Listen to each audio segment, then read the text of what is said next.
La historia del mundo es la historia de los inmigrantes, por lo tanto, esta historia también podría ser la suya. César Meléndez. Desde 1970, Costa Rica ha sido el país de la región que cuenta con mayor número de inmigrantes centroamericanos. De ellos, más de la mitad son nicaragüenses. En este capítulo de Identidades hablaremos con el actor César Meléndez, autor y protagonista del monólogo El Nica, obra que se ha presentado en diversos festivales internacionales con numerosos reconocimientos. Si reflexionamos hoy sobre la identidad nicaragüense, tal vez podamos escuchar mejor esa voz que va a contarnos qué se siente ante la injuria, ante la palabra grosera, ante el chiste racista, ante el chiste xenofóbico. César, ¿quién sos vos? Bueno, en primer lugar, muchas gracias por la invitación y por sus amables palabras. Yo soy esto que usted ve aquí. Nacido en Nicaragua y con una gran experiencia de vida en Costa Rica. En Costa Rica, sí, pero yo no lo quise. A ver, ¿Me contanos. explico? Sí, bueno, yo nací en Nicaragua en el año 1966 y mi mamá y mi papá, esta es una historia pues que he contado en algunas oportunidades, ¿verdad? Mi mamá y mi papá empezaron a jugar muy tempranitos, los dos vivían en Managua, aunque mi mamá venía de una zona que se llama San Rafael del Sur, San Pablo, carretera Pochomil. ¿Conoces vos? Es jodido, todavía no he ido hasta allá.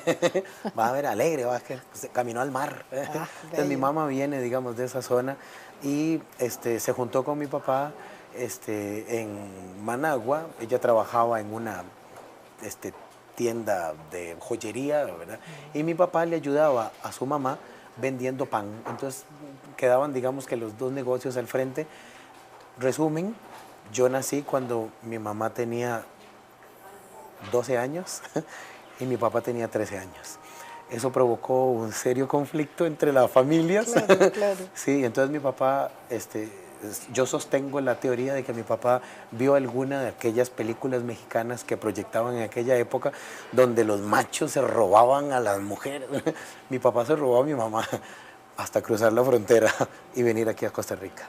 Y ya, bueno, de camino pasaron 100 vicisitudes y llegué a este país maravilloso que me ha dado la oportunidad de crecer, de estudiar, de poder entenderme, de cometer mis primeros errores y de crecer interiormente. Pero yo siempre he intentado sostener, por gracia de mi mamá y de mi papá, que siempre me han dicho, mire, nuestro país se hizo grande. ¿Verdad? Nuestro país ya no se llama Costa Rica, no se llama Nicaragua, se nos hizo más grande, no sabemos todavía cómo se llama, pero nuestro país empieza ya como por la frontera con Honduras y va terminando por allá, por la frontera con Panamá. ¿Verdad? Algunos en estos días le dicen Ticaragua, ¿verdad? Ticaragua, etc. Pero en todo caso, creo que, como dice uno de los textos del final de la obra del Nica, el personaje menciona que las fronteras, le pregunta al Cristo con quien dialoga a lo largo de toda la obra, le pregunta al Cristo, decime vos, ¿dónde están las fronteras? Y el Cristo pareciera ser que le responde que las fronteras están en la cabeza de las personas. Entonces, a partir de ese texto que dice el Cristo en la obra del Nica, quisiera preferir decir, soy de aquí, sin frontera.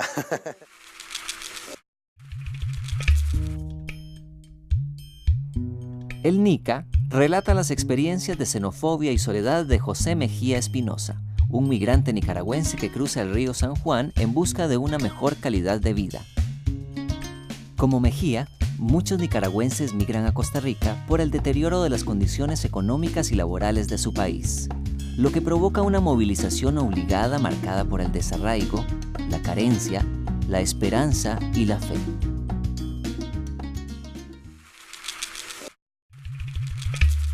A mí me conmovió profundamente el Nica y yo pienso que hay una figura, que es la figura que también cuestiona mucho a las dos culturas, la figura de un Cristo y un elemento básico del inmigrante, su soledad. Su soledad y su compañía, ¿verdad? Digo, en medio de su soledad, todos los inmigrantes del mundo, pero particularmente en este caso, ¿verdad?, de los nicas, se lanzan a la aventura, aunque saben que van a encontrarse con la soledad desde el momento en que parten, automáticamente cargan también con su fe, ¿verdad? Entonces hay una fe que les va acompañando, ¿verdad? Aquella soledad de la que uno pudiera dar fe.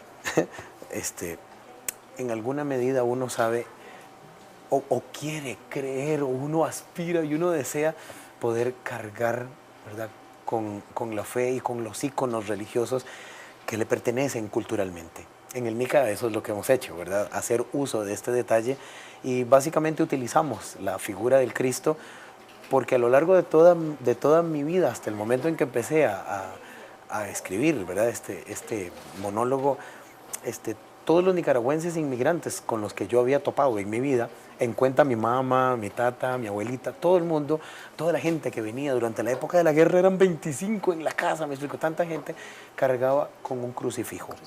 Y con un crucifijo que fue comprado en el mercado, por decirlo así, en el mercado central, me explico, todos cargan con un rosario, ¿verdad? Hay una necesidad de sentir esa compañía en medio de esa posible soledad que a uno lo vaya a acompañar.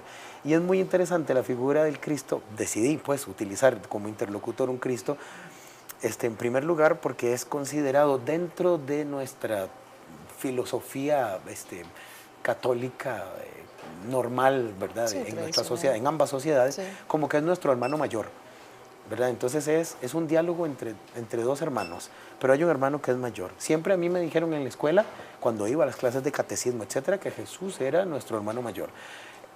Y haciendo como ¿verdad?, como una analogía con la relación que yo me tenía en ese momento con mi hermano, yo digo, uno al hermano no le puede decir todas las barbaridades.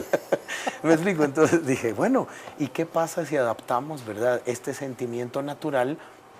No estoy muy seguro, pero yo creo que efectivamente a un hermano uno le dice las peores cosas que le puede decir en un momento de rabia, ¿verdad?, que a otras personas, porque hay cierta confianza, hay cierta cercanía. Y entonces decidí tomar a este Cristo, hablar con Juan para ver si entendía a Pedro. ¿Qué le decías a ese Cristo? Bueno, el objetivo es contarle la vida diaria, decirle que aunque estaba presente en algunos lugares donde sentía su presencia, había otros en donde, como no sentía su presencia, creía que no estaba. Pero a lo largo de la obra uno se va dando cuenta que no, que el Cristo ha estado siempre ahí. Es la conciencia del ser humano quien, por diversas razones, decide desprenderse de esa conciencia de fe. ¿Se ha preguntado usted qué sentiría si la miseria lo expulsa de su país? Si sus ideas políticas hace que lo acosen y que deba exiliarse? Y sobre todo llegar a otra comunidad, a otra nación, en donde su grupo étnico, o su nacionalidad o su religión es estigmatizada, es rechazada. Sí, estamos hablando de soledad, de la soledad del inmigrante. Más de 9 años, jodido, de estarte escuchando a vos todos los días, a cada hora, cada segundo, siempre encima mío, repitiéndome, hay que poner la otra mejilla. Poner la otra mejilla. Poner la otra mejilla. Poner la otra mejilla, poner la otra mejilla. Poner la mejilla, mejilla. ¡Va pues! ¡Va pues! ¡Voy a poner la otra mejilla! Pero ¿cómo cuesta? ¿Cómo cuesta, Dios mío? Pues no, pero es que yo no entiendo. De todas las cosas que me has pedido hacer, yo no entiendo por qué a mí me cuesta tanto. ¿Pero por qué yo? Si son ellos los que me... Pero...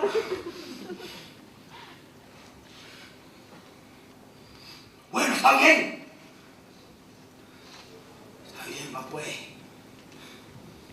Voy a poner la otra mejilla. Hay que poner la otra mejilla. Sí, señor. Otra vez. Pongamos la otra mejilla.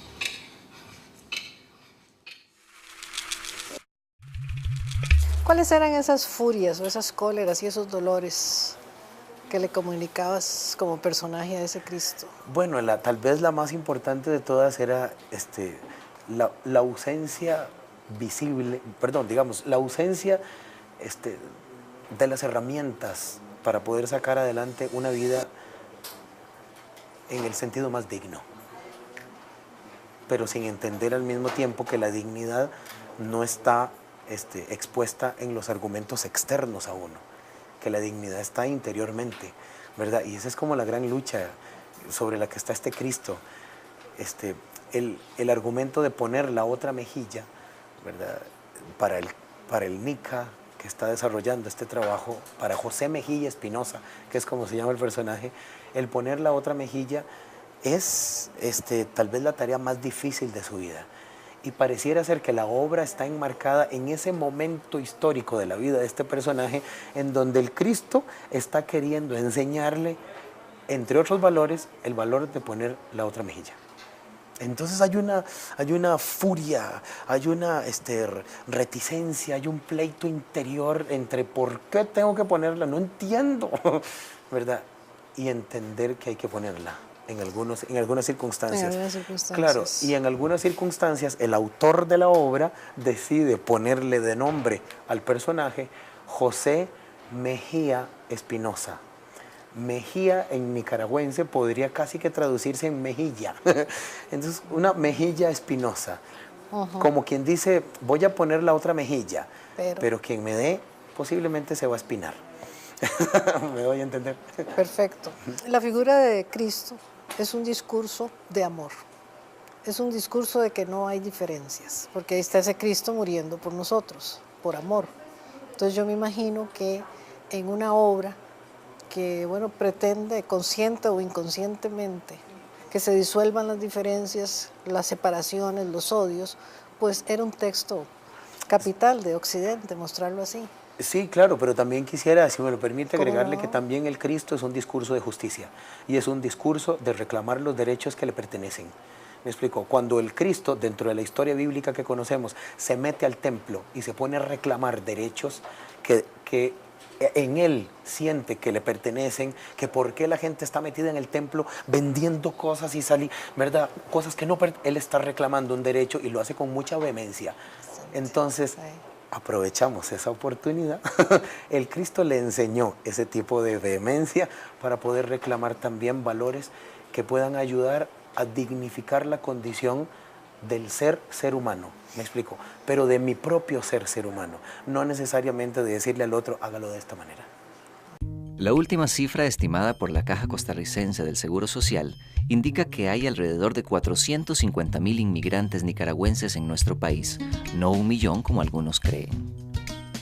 La alta presencia de esta población en el sector servicios y la mala costumbre de los medios de comunicación de subrayar que algunos de los crímenes son hechos por nicaragüenses hacen pensar a los y las costarricenses que son más, que nos quitan el trabajo y que las olas de crimen son culpa de ellos, aunque la realidad sea otra.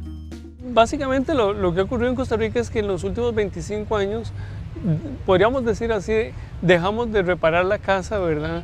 Dejamos de pintarla cada 5 años o algo así, y una mañana salimos afuera, la contemplamos y nos preguntamos qué pasó, ¿verdad? Las escuelas se quedaron sin pupitres, sin canoas, los hospitales se quedaron sin camas, sin tecnología, y lo que hemos estado repitiendo en los últimos 15, 20 años es que la inmigración es la responsable de ese deterioro, cuando en realidad ese deterioro tiene que ver con el hecho de que cambió el modelo de desarrollo en Costa Rica, es decir, disminuyó la inversión pública y con la disminución de la inversión pública se deterioraron las instituciones y se deterioraron, digamos, las bases materiales del imaginario, ¿verdad? Y de ahí en adelante lo que hemos tratado de hacer es contener el enojo que nos produce ese deterioro de la calidad de vida, depositando ese enojo en los nicaragüenses y volviéndolos justamente amenazantes, ¿verdad? Cuando en realidad la amenaza está en nosotros, no está en nosotros, ¿verdad? Está en nosotros en la medida en que, podríamos decirlo así, se nos quebró el país. A pesar de esa sensación de otredad, la historia y cultura que nos une supera las fronteras geográficas, los estereotipos y las etiquetas. Bueno, yo diría que cualquier inmigrante debería de enfrentar hacia ese otro que lo trata de humillar o que lo trata de quitar su dignidad de ser humano, enseñarle que le pueden quitar cualquier cosa menos su dignidad de ser humano? Bueno, creo que sí, en alguna medida, aunque la intención no es necesariamente didáctico, ¿verdad? No necesariamente lo pienso como algo que hay que enseñar, ¿verdad? Creo que el universo interior con el que está el personaje, por lo menos a mí me invita, ¿verdad? Y aspiro a que eso pueda ser entendible, ¿verdad? Aspira a que el gran esfuerzo que hay que hacer no es hacia afuera, no es hacia los otros, es hacia mi propio interior. Un insulto, hasta donde yo lo entiendo, un insulto o que la acción de una persona quiera denigrarme, va a afectarme en la medida en que yo lo acepte, En que yo lo deje. ¿verdad? No hay una palabra que insulta necesariamente, ¿verdad? Hay una palabra que se maneja aquí en Costa Rica y en Nicaragua que seguramente ustedes en edición lo van a poner, ¿verdad? Después de que yo la diga, ¿verdad? Decir hijo, me explico, en ambos países pareciera ser ofensivo, pero cuando uno tiene amigos, ¿verdad? Y uno habla con los amigos, ajá, Sí, de una manera emplea natural, como ¿qué le interjección. dicen? No ofende la palabra, Sí. la palabra no ofende. Cualquiera podría decir, ofende la intención. Ah, sí, claro, es que cuando me dicen, entonces sí me ofende. Pero detrás de todo esto tampoco es la intención, es la apertura que yo hago de mi alma y de mi conciencia a que esa palabra me afecte. Si yo entiendo que hay una palabra que no me va a afectar y que ninguna otra me va a afectar mi condición ni mi dignidad, no la acepto, ¿verdad? Esa es como la condición. Como hemos dicho en otras ocasiones, la segregación aparta del grupo social. La segregación nos hace caer de lo que se llama el sostén, el lazo social. Y la segregación produce también no solamente dolor, sino que también rabia. Sobre todo si esta segregación va acompañada por la injuria. Hay obras, y la literatura costarricense y el teatro costarricense ya están hablando de ese dolor, de esa rabia y sobre todo de esa voz que pide ser escuchada, de esa voz que pide justicia. Me decías hace un ratito, César, que ya casi tenés 1500 funciones sobre el Nica. Sí, solo con el Nica por ahí andamos. César, ¿y otras obras tuyas que también se dialoguen con identidad humana sobre todo? Sí, bueno, hasta este momento he continuado escribiendo. La labor, digamos, con el Nica nos deja como poco tiempo, ¿verdad? Pero desde hace como 5 años emprendimos nuevamente la tarea de poder escribir y hasta este instante podemos tener 85 trabajos escritos que ya estamos compartiendo en diversas comunidades. Nuestro objetivo es, a través de nuestras obras de teatro, en primer lugar, compartir cultura en las comunidades que nos abren las puertas. Sobre todo, saber que podemos compartir cultura para poder recoger fondos para obras de bien social o humano. Si ustedes que están en su comunidad están viendo este trabajo y ustedes quisieran que nosotros lleváramos espectáculo a su comunidad, si están necesitadas las comunidades de recoger fondos para alguna obra de bien social, comida para la escuela, infraestructura para el colegio o tal vez una obra de bien humano, hay alguna persona que está necesitada de alguna operación, de algún tratamiento, que está en una emergencia económica, no sé, nuestro objetivo es poner nuestras obras de teatro para esto, para recoger fondos para obras de bien social y que nos dé la oportunidad de compartir, ¿verdad?, el arte al que estamos teniendo acceso y en el que estamos intentando crecer día a día. De hecho, somos, esos proyectos emanan desde este teatro que fundaste, Teatro La Polea. Eso de la polea es simbólico también. Sí, bueno, pretendemos, digamos, igual que en el teatro, como todo significa algo, decidimos ponerle Teatro La Polea por diversas razones. Tengo entendido de que la polea como es esta máquina simple que sirve para hacer que los pesos suban o bajen y que pese menos, me explico. Claro. Fue un aparatito creado, fue una máquina simple creada por los griegos precisamente para el teatro, porque los griegos no tenían cómo hacer descender a los dioses del Olimpo en las obras de teatro. Entonces, desde ese punto de vista nos llamamos la polea porque queremos necesariamente que en cada uno de nuestros trabajos descienda alguna idea de algo superior. En el caso del Nica, por ejemplo, hablamos con un crucifijo. Me explico, en el caso de Flora, Flora llega a un momento en donde necesita de alguna ayuda exterior, superior que la oriente, etc. En todos nuestros espectáculos está esta presencia. También nos llamamos la polea porque la polea por sí misma no hace las cosas. La polea es un instrumento. Va a depender de la fuerza humana que se emplee para subir o bajar o sostener un peso, que los objetivos se pueden conseguir en una comunidad. Como andamos recogiendo fondos para obras de bien social humano, este es nuestro propósito. Ser instrumentos a través del cual se puedan conseguir objetivos culturales, qué dicha, económicos, en buena hora, me explico, pero al final de cuentas, el gran objetivo detrás de lo que andamos es de poder generar encuentro con la condición humana, entender de dónde venimos a través del teatro, entender qué es lo que estamos siendo a través del arte. E indudablemente ese público, que es un público tan heterogéneo también en nacionalidades, porque somos un país muy heterogéneo. Absoluto, Costa Rica es maravilloso, está bendecido, recibimos influencia, por no decir presencia, ¿verdad? Desde el norte, ¿verdad? ¿Cuántas personas de México, Estados Unidos, ¿verdad? De Guatemala recibimos? Estamos en el centro de la América, ¿verdad? Toda la gente del sur, ay, peruanos, argentinos, chilenos, todo el mundo, me explico, aquí en este maravilloso país. Recibimos gente de Europa, ¿verdad? A través del Caribe, vienen las personas del Pacífico. Costa Rica está en un lugar privilegiado. Somos un país bendito y que, por esta gracia de Dios, tiene esta apertura a recibir cultura y personas, me explico, de otros países y de otros mundos. Lo más hermoso es seguir sembrando en esta idea de que la identidad nos sostiene y de que el respeto por las diferencias de otras culturas nos va todavía a enriquecer muchísimo más. Los estudiosos de la obra literaria nos han enseñado que hay como lugares de privilegio. El inicio de una obra es un lugar de privilegio, pero sobre todo el final. Y si pensamos qué significa el final de la obra en Nica, cuando José Mejía se acuesta, se apresta a soñar y primero se cubre con la bandera de Nicaragua, su primera piel, su piel íntima, su subjetividad, pero luego también se cubre con esta bandera de Costa Rica, de esta nueva patria, de esta nueva tierra que quizá nadie le prometió, como diría García Márquez. Me parece que este final es un final realmente simbólico que nos permite pensar que hay que respetar primero esa primera subjetividad, esa primera piel que es la propia, es la del país natal. Y luego también existe la posibilidad que esas dos pieles se junten, la bandera de Nicaragua, la bandera de Costa Rica, y que juntos, en ese sueño simbólico de José Mejía Espinosa, encontremos la propuesta de una utopía, pensada a la manera del filósofo Paul Ricoeur, que decía, la utopía es un sueño que pide ser realizado.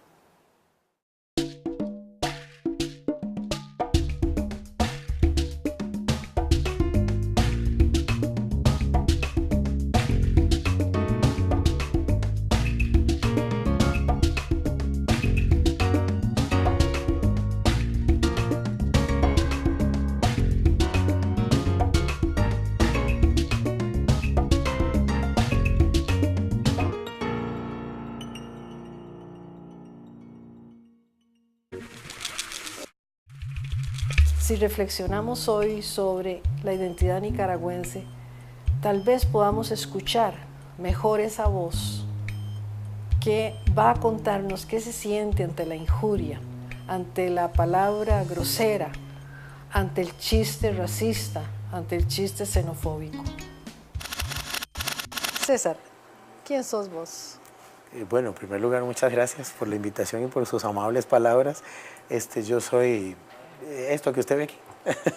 Nacido en Nicaragua y con una gran experiencia de vida en Costa Rica. En Costa Rica, sí, pero yo no lo quise. A ver, ¿Me contanos. explico? Sí, bueno, yo nací en Nicaragua en el año 1966 y mi mamá y mi papá se nos hizo más grande. No sabemos todavía cómo se llama, pero nuestro país empieza ya como por la frontera con Honduras y va terminando por allá, por la frontera con Panamá. ¿Verdad? Algunos en estos días le dicen Ticaragua, Ticaragua, ¿verdad? Ticaragua, etcétera. Pero en todo caso, creo que, como dice uno de los textos del final de la obra del Nica, el personaje menciona que las fronteras, le pregunta al Cristo con quien dialoga a lo largo de toda la obra, le pregunta al Cristo, decime vos, ¿dónde están las fronteras? Y el Cristo pareciera ser que le responde que las fronteras están en la cabeza de las personas. Entonces, a partir de ese texto que dice el Cristo en la obra del Nica, quisiera preferir decir, esta es una historia pues, que he contado en algunas oportunidades, ¿verdad?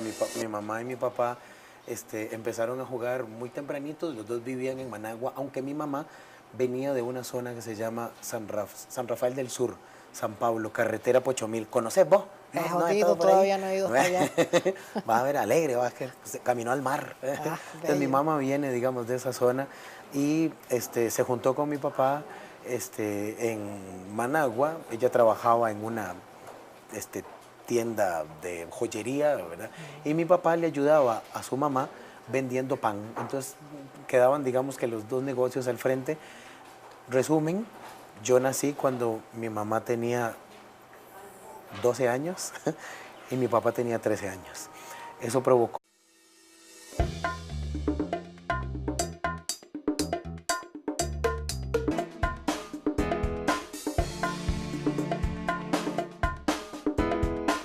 La historia del mundo es la historia de los inmigrantes. Por lo tanto, esta historia también podría ser la suya. César Meléndez.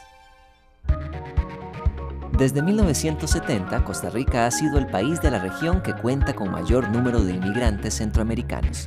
De ellos, más de la mitad son nicaragüenses.